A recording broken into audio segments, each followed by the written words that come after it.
안녕하세요. 김영로 TV의 날짜 이야기입니다. 오늘은 6월 14일이 되겠습니다. 매달 그 14일 하면은 이제 무슨 데이 하듯이. 그럼 오늘은, 피스데이가 되겠습니다. 뭐, 지난달이 로즈데이니까, 뭐, 사랑하는 여인을 만났다면, 혹시 뭐, 그게 필요할는지 모르겠습니다. 그리고 이제, 세계 헌혈자의 날이기도 합니다, 오늘이. 헌혈한다는 것은 참 인간애가 넘쳐 흐르는 그런 행동이죠. 피가 부족해갖고, 목숨을 잃을지도 모르는 그런 사람들을 위해서, 자신의 피를 갖다가 이렇게 나눠준다는 거. 정말 그건 굉장한 이 휴머니즘을 갖고 있지 않는다라면 좀 어려운 일이 아닐까, 이런 생각을 해봅니다. 네, 뭐 그 두 가지 기념일에 대해서 우리가 간단하게 우리가 알아볼 수는 있는데, 오늘이 또 이제 무슨 날인가 했더니, 이제, 물론 뭐 미국의 얘기입니다. 우리나라 얘기는 아니고, 우리 국기의 날입니다. 그러니까, 내셔널 플래그 데이죠. 우리나라도 태극기가 있듯이 이제 미국에도 이제 성조기라는 것이 이제 있죠. 그 성조기가 이제 어떻게 이제 태동을 했고 어떤 의미를 갖고 있고 어떻게 변천을 거쳐왔는지 왜 그걸 성조기라고 하는지 뭐 그런 내용과 그다음에 이제 우리에게도 국기가 있기 때문에 태극기라는 것은 또 어떤 의미를 갖고 있는지 뭐 제 개인적인 소견이지만 그런 것들을 좀 알아보는 그런 시간으로 하겠습니다. 국기에 대해서 공부를 또 좀 해보고 그다음에 헌혈자의 날 그다음에 키스데이에 대해서 알아보는 것으로 하겠습니다.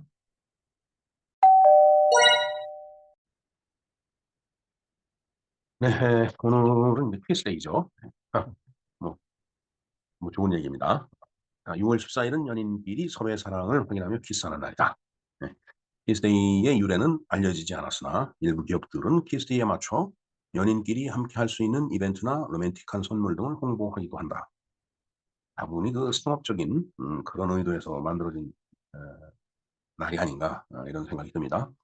자, 그런가 하면 오늘은 또 헌혈자의 날이에요. 헌혈 아주 고귀한 일이죠, 사실은. 자기 몸에 피를 일부 빼서 정말 피가 이렇게 부족한 사람한테 그걸 나눠준다라는 거 참 쉽지 않은 일입니다. 저도 젊어서 헌혈을 그래도 많이 한 편입니다. 그래서 이제 헌혈 증서도 많이 기증도 해보고 그랬는데 문제는 지금은 이제 그런 일이 없지만은 제가 대학을 다니던 70년대에는 그 매혈이 있었어요. 그래서 어 그 신문 파는 그 학생이었는데 아주 어 인제 그런 그 학생을 한번 시내버스에서 만났던 거죠. 뭔가 맥이 하나도 없고 필기도 없이 이제 그러면서 인제 신문을 팔고 그러면서 네 제가 우연히 들은 얘기인데 이제 매혈을 인제 했다고 이제 그런 얘기를 하더라고요. 그래서 그거 생각하면은 그래도 뭐 풍족하지는 못했지만은 참 부모님들한테 감사해야 될 일이죠 사실은. 그렇게 살아오진 않았기 때문에. 어찌 됐든 뭐 매열은 지금은 없어졌지만은 그래서 인제 요소요소에 가면 헌혈의 집이 있죠. 예 가능하다라면은 특히 젊은 분들 그것도 나이가 들니까 안 받아 주더라고요. 헌혈을 좀 많이 해 갖고 피가 부족한 그런 경우에 처해 있는 그런 사람들한테 도움을 줄 수 있는 일이 좀 많이 일어났으면 좋겠습니다. 그래서 지난해에 인제 방송번호 218 번으로 헌혈자의 날, 세계 헌혈자의 날과 키스데이에 대해서 방송을 해 드린 적이 있습니다. 예 상세한 것은 제가 요 주소를 링크를 걸어 놓을 테니까 한번 참조를 좀 해 주시고요. 자, 오늘은 또 인제 무슨 날인가 하고 살펴보니까 뭐 미국에서의 기념일이지만 국기의 날입니다. 미국 국기 하면은 이제 성조기라고 우리가 얘기를 하죠. 근데 도대체 그걸 왜 성조기라고 부르는지 한번 그리고 그 성조기는 어떻게 인제 만들어졌고 어떤 의미를 포함하고 있는지 한번 보도록 하겠습니다. 예 국기의 날 미국. 1 번 국기의 날은 국기와 같은 특정 기를 개항하도록 지정된 또는 국기 제정과 같은 역사적 사건을 기념하기 위한 날이다. 그래서 이번에 보면 6월 14일은 미국 국기의 날이며 나라별로 국기의 날을 제정한 나라가 많이 있으나 우리나라의 경우에는 국기의 날이라기보다는 국경일이라고 통상 얘기를 하죠. 국가 경축일인데 그런 경우에 인제 국기를 내다 걸으니까 미국의 국기의 날하고 같은 개념은 아니겠지만은 뭐 어찌 됐든 국기에 관련된 그런 날이라고 보면 될 것 같아요. 예. 미국 국기를 한번 볼까요? 뭐 미국 국기의 날이니까요. 미국 국기는 성조기죠. 13 개의 붉고 흰 색이 번갈아 가며 가로로 그어진 바탕에 그리고 왼쪽 우위편에 그려진 사각형 안에 50개의 흰색의 별로 구성이 되어 있다라고 되어 있죠. 뭐 여러분들 머릿속에 상상해 볼 때 딱 그 모습이 떠오를 겁니다. 두 번째 보겠습니다. 13개의 붉고 흰 줄은 미국 축구 연방국에 가입한 연방주를 뜻하며 지금은 이제 미국이 50개 주지만은 미국이 이제 영국으로부터 독립을 해서 초기 연방국을 만들 때 그때 그 이제 13개 주였기 때문에 그 13개 주를 상징하기 위해서 13개의 붉고 흰 줄이 이제 그 바탕에 이렇게 깔려 있는 거예요. 자, 세 번째 붉은색, 흰색, 푸른색 이렇게 세 가지가 있는데 모두 영국의 국기에서 나왔다라고 돼 있네. 예, 영국의 그 유니언 잭을 생각하시면 됩니다. 보면은 푸른색, 그다음에 음, 이제 흰색, 또 붉은색 이렇게 세 가지 색이 있죠. 그래서 마치 태양이 쫙 빛나는 것 같이 해가 지지 않는 나라라고 영국이 얘기했듯이 그런 의미를 띈 거 아닌가. 그러니까 유니온 잭에 대해서도 기회가 되면 한번 공부를 해보도록 하겠습니다. 자, 미국 국기의 그 배경과 역사를 한번 볼까요?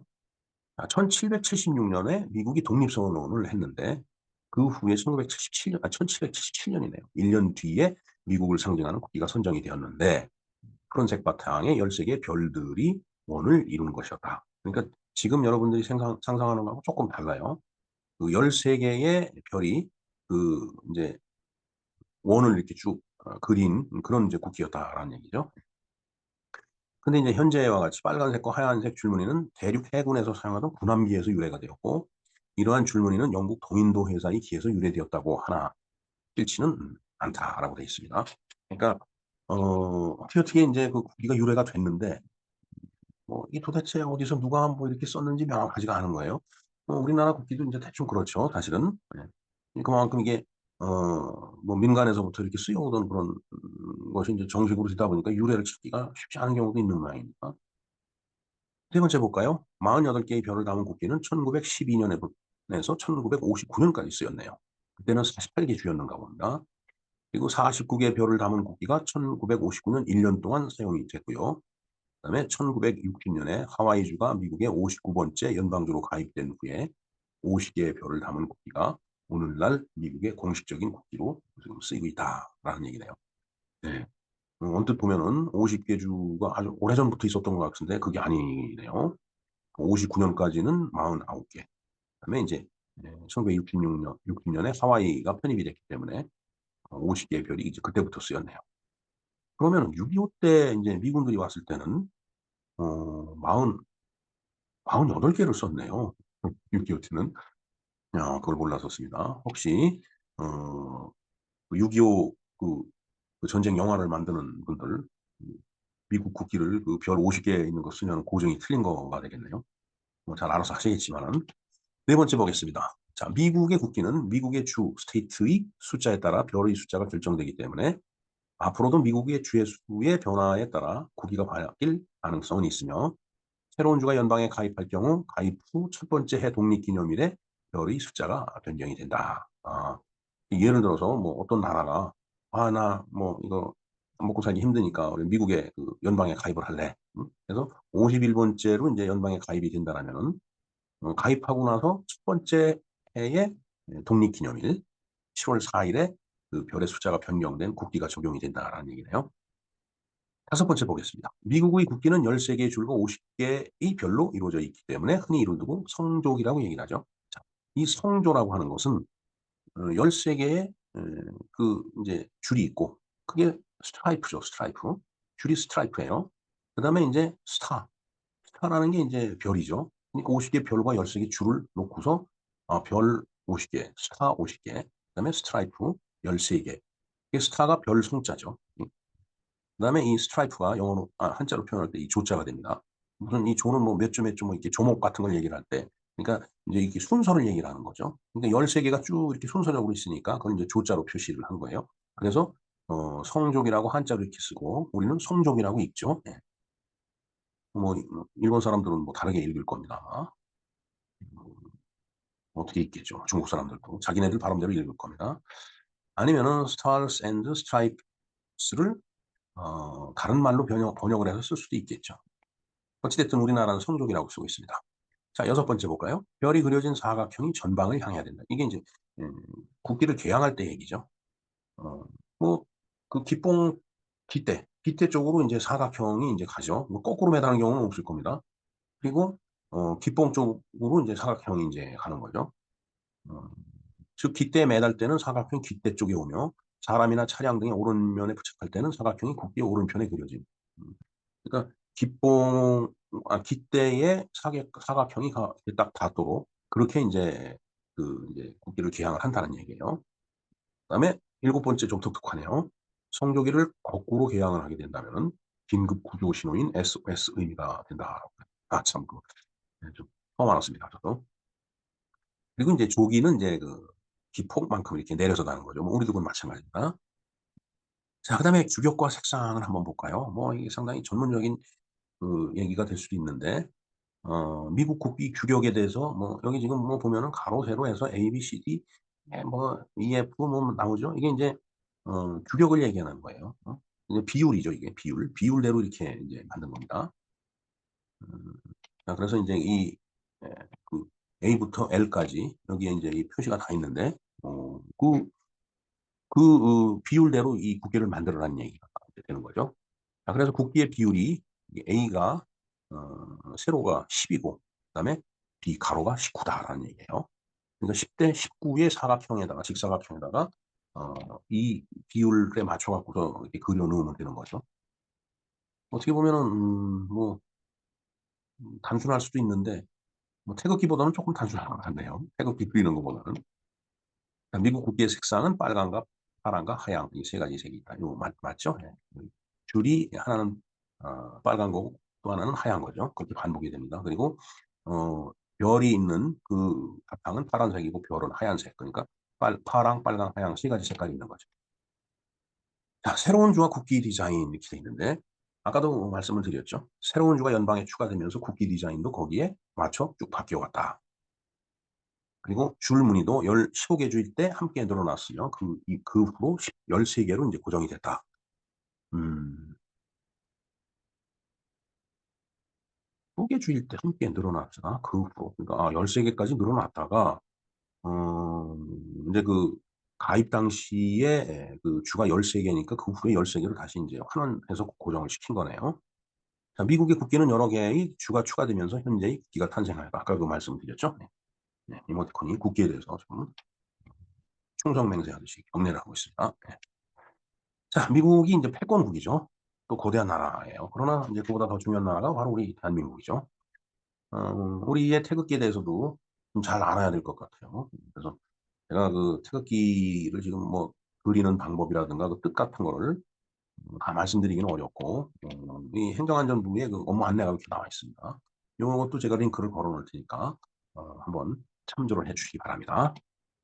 네. 태극기에 대해서 뭐 느낌을 좀 한번 얘기를 해 볼까요? 네. 얼마 전에 인제 독립문 인제 서대문 형무소가 있죠. 지금은 뭐 인제 마치 관광하듯이 우리가 가서 인제 지난날에 인제 고통받았던 선조들의 모습을 인제 거기 가서 볼 수가 있는데 거기 가면은 화장실이 있는 건물에 그 태극기에 대해서 쭉 설명한 내용이 거기 벽에 벽면에 인제 쓰여 있습니다. 이제 '이게 왜 화장실 옆에다 이걸 그려 놨나.' 이런 생각이 들던데 뭐 남다른 뜻이 있겠죠? 네. 자 하여튼 태극기는 사괴를 갖고 있죠. 이 사괴 건곤감이 사괴인데 어 저는 한반도를 둘러싼 4대 강국이 있죠. 뭐 미국 또 일본이 있고 그다음에 싫으나 좋으나 장시간 그렇게 영향을 미쳐 왔으니까 그다음에 인제 소련 지금은 러시아죠. 그다음에 인제 중국이 있죠. 어찌 됐든 이 네 나라가 어 대한민국 반만년 또 길게 보는 분들은 1만 년 얘기를 하는데 그 기간 동안에 한반도에 영향을 미쳐 온 나라들이에요. 네. 그래서 우리 태극기의 사괴가 마치 한반도를 둘러싸고 있는 4대 강국을 표시한 것 같아 갖고 좀 마음이 그렇습니다 저는. 이건 개인적인 이제 감상이에요. 그다음에 태극 문양을 한번 볼까요? 태극 문양은 인제 뭐 여러분들 잘 아시겠지만은 음 문양이 인제 어 위에는 북쪽이고 밑에는 인제 남쪽이죠 통상적으로. 근데 북쪽을 나타내는 위는 빨간색이에요. 즉 공산주의가 인제 빨갱이라고 우리가 얘기하듯이. 빨간색으로 공산주의를 상징을 하죠. 뭐 옛날 소련 국기를 생각을 해도 그렇고 중국 국기를 생각해도 온통 빨간색입니다, 사실은. 자, 그런가 하면은 인제 아래쪽에는 인제 남쪽인데 인제 파란색이죠. 파란색은 통상적으로 인제 자유민주를 인제 상징하는 그런 색깔이죠. 예. 그래서 지금 한반도에 가 남과 북이 휴전선을 놓고서 인제 대치를 하고 있는데 마치 태극 문양이 그거하고 똑같은 느낌을 주는 거예요. 뭐 그렇기 때문에 제가 개인적인 감상이라고 말씀을 드리는 겁니다. 그리고 태극기의 아래 위를, 그러니까 빨간색과 파란색을 구분하는 경계선이 있죠. 옛날에는 이제 38선이라고 해서 인제 직선이었는데 6.25 사변을 그치고 휴전을 하고 보니까 그 38선이 이제 휴전선으로 변해 있었습니다. 근데 휴전선을 보면은 인제 동쪽 강원도 쪽은 위로 올라가 있고 38선보다. 그다음에 서쪽은 이제 경기도 쪽으로 남쪽으로 내려와 있죠. 그래서 휴전선의 곡선이 아주 우리 태극기의 가운데 아래 위를 나눈 그 곡선하고 모양이 똑같아요. 정말 참 신기하죠. 예. 그다음에 세 번째, 바탕을 보면은 빨간색과 파란색이니까 결국 공산사회주의와 자유민주주의가 대립하고 있는 그 뭔가 그 대립의 상이라고 할까? 마치 인제 그걸 표현하고 있는 것 같아 갖고 정말 참 '이상하다.'라는 생각이 들어요.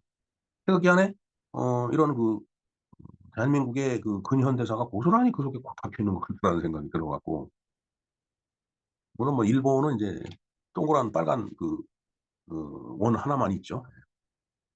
근데 거기에 인제 예 햇살이 쫙 비치듯이 인제 쭉 빨간색으로 인제 햇살 그림을 그려 놓은 걸 이제 우길기, 옥자가 빛날 옥자입니다. 아홉 글자 오른쪽에 날짜 이렇게 인제 붙여 놓은 이제 글자인데 빛날 옥자예요. 그러니까 빛나는 일본의 깃발이다, 인제 이런 뜻이라 마치 인제 전쟁 범죄를 저지른 사람들이 쓰는 그런 어 깃발이다 해 갖고서 인제 뭐 말이 많죠. 근데 그건 뭐 옛날부터 써온 거라고는 그러더라고요. 자세한 거는 좀 더 공부를 해 봐야 되겠습니다. 자, 우리나라 태극기를 만들어진 배경을 한번 볼까요? 1882 년에 박영효가, 그러니까 갑신정변이 일어나기 2해 전이었습니다. 고종의 명을 받아서 특명 전권 대진 겸 수신사로 일본에 다녀온 과정을 기록한 사화기략에 의하면은, 그게 9월, 82년 9월이죠. 박영효는 선상에서 태극 문양과 굴레에 8궤 대신 건곤감리 4궤를 그려 놓은 태국 사궤 도안의 길을 만들어서 그달 25 일부터 사용을 했다라고 되어 있습니다. 그리고 그 사실을 10월 3일 날 본국에 보고를 했다라고 이제 기록이 되어 있네요. 물론 인제 저런 모양으로 이렇게 단순화시키고 그림을 그려 놓은 것은 이제 박영효지만은, 그렇다라는 얘기는 뭐 그 이전부터 그런 거를 이렇게 그려서 써 오지 않았나 하는 생각도 들어요. 두 번째 보겠습니다. 고종은 1883년 3월 6일 왕명으로 이 태극 사궤 도안의 태극기를 국기로 제정 공포하였으나 국기 제작 방법을 구체적으로 명시하지 않은 탓에 이후 다양한 형태의 국기가 사용되어 오다가 대한민국 임시정부에서 1942년 6월 29일 국기 제작법을 일치시키기 위해서 국기 통일 양식을 제정 공포하였지만 일반 국민들에게는 널리 알려지지 않았다라고 되어 있네요. 그러면은 1919 년에 인제 3.1 기미 독립운동 당시에 태극기를 썼다라고 돼 있는데, 그때 사용한 태극기는 뭐 전체적인 틀은 인제 갖고 있지만은 국기 제작하는 어떤 법이 제대로 명시되지 않았기 때문에 이제 그냥 각색으로 그려서 썼을 것 같다라는 생각이 드네요. 세 번째 보겠습니다. 1948년 8월 15일 대한민국 정부가 수립이 되면서 태극기 제작법을 통일할 필요성이 커짐에 따라 정부는 1949년 1월 국기시정위원회를 구성하여 그해 10월 15일 국기제작법 고시를 확정 발표하였다. 이때 인제 만들어진 것이 어 그 태극기의 원의 크기는 어떻게 할 것이며, 그다음에 태극 문양은 음 어떻게 인제 곡선을 그릴 것이며, 그다음에 인제 사궤를 어떻게 건곤감리를 어떻게 배치를 하고, 그다음에 궤가 이 그걸 뭐라고 그러나요? 긴 궤. 그 짧은 궤가 짧은 궤는 이제 두 개가 인제 이렇게 마주하면서 인제 한 궤를 대신하고 있는데, 그게 인제 건곤감리에 따라서 다르죠. 그러니까 이제 궤를 어떻게 그리는지 뭐 이런 거, 각도 뭐 길이, 색상도 뭐 검은색 그러면 검은색도 여러 가지 종류가 있고 빨간색도 여러 가지 종류가 있죠. 그러니까 그걸 뭐 문셀람바라고 그러나요? 그 색깔을 지정하는 그 번호가 있습니다. 뭐 그런 것들이 다 그렇게 정의가 돼 있을 거예요. 그래서 인제 우리나라 이제 국기는 인제 그렇게 만들어 쓴다라고 인제 에 국기 제작국 고시가 인제 1949년 10월 15일 날 확정 발표됐는데 제가 앞에서 말씀드린 서대문 그 형무소 화장실 옆에 이렇게 그려 놓은 설명이 아마 이거하고 동일하지 않을까 이런 생각이 듭니다. 예. 이건 참 제 단견입니다. 그 태극기가 인제 사계가 사광을 뜻하는 것 같고 그다음에 태극 문양이 남과 북이 대치하는 것 같다라는 그런 얘기를 했는데 부정적으로 본다라면은 '민족 분단을 암시한 그런 기묘한 운명의 표시가 아니었나.' 이런 생각을 해 봅니다. 그리고 인제 긍정적으로 해석을 해 보면은 태극이 인제 이렇게 휘돌아서 하나가 되죠. 그러면은 이게 '전 세계를 우리 한국 대한민국이 통일한다.'라는 그런 암시가 아닌가. 물론 그런 말씀을 하는 분들 많이 있습니다. 뭐 불가능한 일도 아니죠. 네. 하여튼 저는 긍정적으로 보면서 또 동시에 부정적인 그런 의미도 포함되어 있구나 이렇게 보고 있습니다. 이런 말이 있습니다. 남북한이 인제 6.25 사변을 이제 휴전하기 위해서 이제 판문점에서 처음 회담을 했는데 판문점의 판문점 세자죠, 세자. 근데 이 판문점 이 세 글자가 다 팔획이에요. 이 판문점이 딱 38선 그 위에 있습니다. 정말 이게 뭔가 이런 기가 막힌 우연의 일치인지 모르지만 어 이게 뭔가 암시를 하고 있더라면은 뭔가 민족 분단이 되는 기묘한 운명도 표시하고 있지만은 그 태극이 인제 태극이 휘돌죠. 네. 그 돌아가는 그 모습입니다 그게 제가 봤을 때는. 지금은 빨강과 파랑이 있지만 그 노랑이 들어있는 것도 있죠.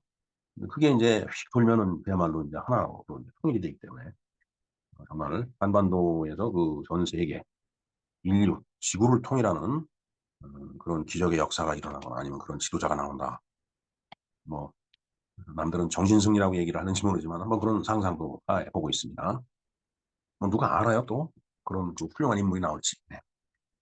사회 보면은 제가 뭐 불경 잘 알아서가 아니고 인제 다 자료를 인제 제가 옮겨온 거지만은 이 법성계라는 게 있죠. 참 이제 학교 다닐 때 인제 선배한테 인제 이 얘기를 들었는데 이 법성 원흉 무이상이라는 게 있다. 이 얘기를 참 1974년 뭐 5년 이때 들었으니까 그러니까 모든 법이 원흉 어 원에서 원은 뭐 하나로 통일이 되는 거 융은 이게 섞인다는 얘기죠 같이. 그래서 무이상 서로 둘이 아니다라는 얘기예요. 음 이 태극의 의미가 바로 이런 거 아닌가. 결국은 '모든 것이 하나로 통일된다.' 그렇게 봤을 때는 제 단견이지만은 이 긍정적인 '태극이 휘돌아 하나가 된다. 전 세계를 통일한다.'라는 것이 태극기에도 들어 있지만은 이런 불경에도 어 들어 있는 그런 이념 그런 개념 뭐 그런 거 아닐까. 네 뭐 저를 보고 "정신승리하고 있느냐? 국뽕이냐?" 이렇게 얘기를 뭐 해도 뭐 할 말은 없습니다. 뭐 어찌 됐든 저는 평생을 그런 생각을 해 왔어요. 지금도 그 생각엔 변함이 없습니다.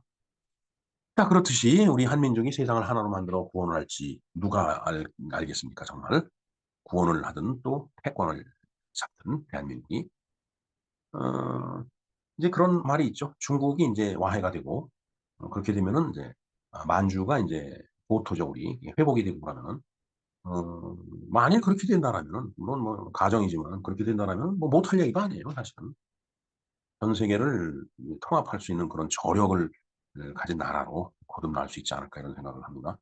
자 뭐 "뭉치면 살고 흩어지면 죽는다."라고 이승만 대통령이 알려 주었듯이 정말 반세기 허리 절로 매고서 우리가 근대화에 몰입을 해서 지금의 대한민국을 만들었잖아요.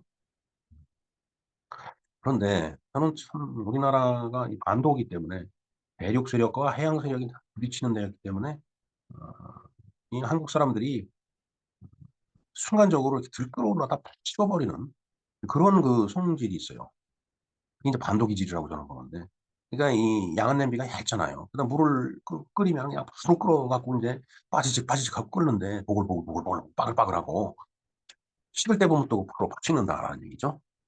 자, 그래서 그런 그 반동이지. 늘 갈등하고 싸우고 뭐 지금 우리 정치판이 그렇잖아요. 이념적으로 남과 북이 대치하고 있고 또 남쪽에서 또 자유에서 자유를 보장하니까 그냥 온 세상에 공산 사회주의자들이 펼친 그런 분위기를 자아내고 있는데 그런 것들을 정말 잘 정치가 관리를 한다라면은 그래서 우리 대한민국 사람들이 한민족이 정말 정신 잔뜩 똑바로 차리고 진득하니 정진한다라면은 뭐 못할 일도 아니다라고 그런 생각을 합니다.